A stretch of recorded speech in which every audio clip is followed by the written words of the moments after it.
What if Tank Davis, who can punch, who is a hell of a fighter, who is a top 10 pound-for-pound fighter, what if he lands a punch on this bigger guy's chin, right, who's not a professional fighter? What happens? They do it for real. Tank is highly capable of taking Jake Paul out. So the exhibitions that I like to see are ones that either I can mythically look at and say, wow, well, if he would have did that back when he was 10 years younger or 8 years or 12 years ago, he would have beat him. You understand me? Because we know boxing. If he hits you because he's so accurate, he's going to drop you or could put you to sleep. But like not necessarily power punch. Like Edwin De Los Santos is a hard hitter. He would even have a hard time with rollies. I'm not even kidding. Boxing legends are weighing in on why Gervonta Tank Davis would completely destroy Jake Paul, and most predict it wouldn't last beyond 3 rounds. Veteran analyst Gareth A. Davies pointed out that during the press conference and face-off, Tank barely flinched at Jake's endless taunts about his height and reach. To Gareth, Davis seemed calm and detached, almost reluctant to engage. But he believes that once the first bell rings, that calm will erupt into controlled chaos, with Tank unleashing pinpoint combinations that will silence Jake Paul within moments. Went about the presser.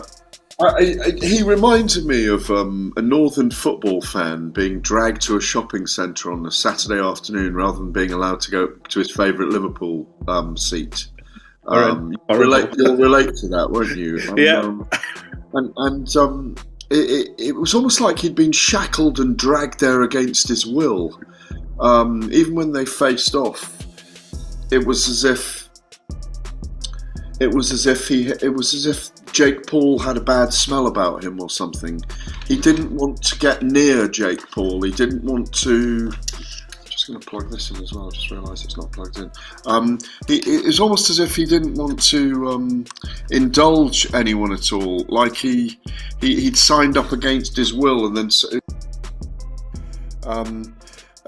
like he'd been signed up against his will. The agents and his manager and his handler had dragged him there without briefing him on what was going on and where it would be and what time it would take place. And there was this oaf in his mind standing there in front of him, this big oaf who kept posturing, and it just didn't do anything to him. I wondered at one point whether he was going to burst out with a combination of punches or something and just drop Jake Paul, who was being, measuring him up and going down to his height, and it was all very peculiar in my view. Like he really wasn't taking it seriously. Ryan Garcia didn't mince words either, calling the matchup a disgrace to boxing. He argued that the massive difference in size and weight makes the fight unfair and diminishes what real fighters stand for. In Ryan's eyes, this isn't about competition. It's a marketing ploy built for views, not respect. He insists that boxing should be about skill, discipline, and legacy, not social media clout. Watching a smaller, world-class fighter like Gervonta step in against a much larger man like Jake Paul and seeing it sold as an even matchup feels insulting to him. Garcia warns that it sends the wrong message to young fighters, that hype and money now outweigh integrity and mastery. For him, this isn't entertainment. It's a reminder of how easily boxing's values can be traded for fame. Mainly Jake's in, we're not falling for the Disney Channel bit no more. We're not falling for you're not a fighter no more. We're not falling for that. You're ranked as a cruiserweight and you're out here trying to fight a lightweight. And then on top of it, you were just talking about fighting Anthony Joshua.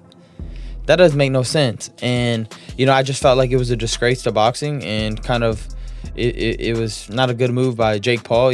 I understand people saying, Gervonta got to go get his money, blah, blah, blah. But, we're not talking about that shit. We're talking about the sport, bro. We're not talking about, you got to get that money, bro. Yeah, but everybody's open to criticism. That's the whole point of this media shit. That's why they talk about basketball players. They don't talk about, LeBron's making too much. Nobody cares, bro. If LeBron's missing the shot, he's missing the fucking shot. So at the end of the day, bro, I just thought it was a disgrace to the sport. Because on one end, you got the casuals, right? The casuals don't see the weight difference. They see Jake Paul and Gervonta Davis. Yeah. And if Gervonta Davis doesn't fuck up Jake Paul, they're going to think Jake Paul is some pound-for-pound champion type of fighter. Yeah. And to me, that's just it's tricking the public, and it's kind of bullshit, bro, at the end of the day.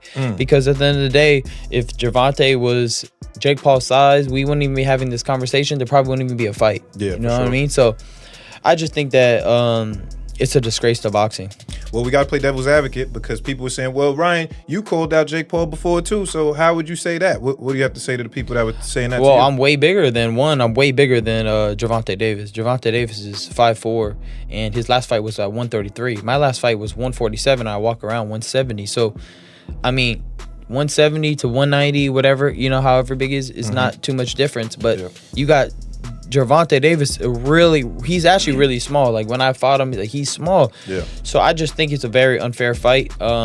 Nobody was complaining when Jake Paul was fighting Julio Cesar Chavez. Right. Nobody was complaining when he's fighting Anthony Joshua. And I still think Jake Paul's a cool dude. But shit, he's calling me out on my shit. I'm gonna call him out on his shit, bro. That's a fucking disgrace of a fight. Yeah. You know it. Just like the Mike Tyson, low key was a disgrace, but we accepted it. But he was 60 years old. I mean, right. What the f we talking about 60. here? That's crazy. Former world champion Sean Porter offered his perspective as a veteran of the sport. He believes this fight reflects how boxing's culture has shifted from legacy to luxury. Porter says that even a talent as gifted as Gervonta Davis has joined the growing wave of fighters chasing quick paydays instead of legacy-defining challenges. He recalls how the legends of the past risked everything for glory, fighting whoever stood in front of them to cement their names in history. Today, Porter laments too many prioritize social media, sponsorships, and short-term fame over greatness. He still calls Tank one of the most naturally talented fighters alive, but argues that facing Jake Paul wastes his prime years on spectacle rather than substance. And he doesn't just blame Tank, he blames the system that rewards these sideshow events and erodes the sport's integrity. How you doing? How do you sort of see this scenario now for him? Yeah, I don't really know how to feel about it, what to really say about it. I've only been asked this when it's been presented to me. That's when I think about it, and I can't really come up with a good answer for it. In a lot of ways, it doesn't make sense to me. Of course, we know the size differential, and the list goes on from there. I don't know, man. I think we're entering a generation now, or a phase now where fighters,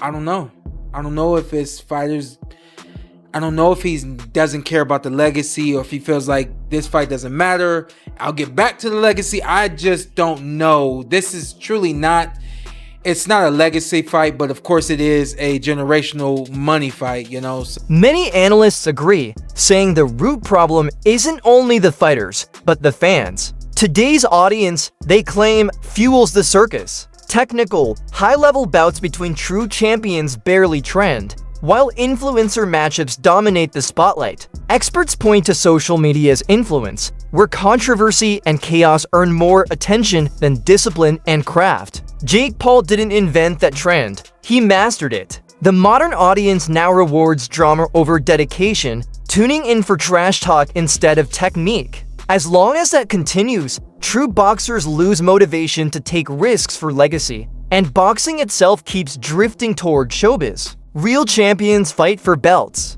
Influencers fight for clicks. Until fans stop feeding the spectacle, the sport will remain tilted toward entertainment, not excellence. That's it for today's breakdown. Stay tuned for more boxing coverage, and don't forget to like, share, and drop your thoughts in the comments below.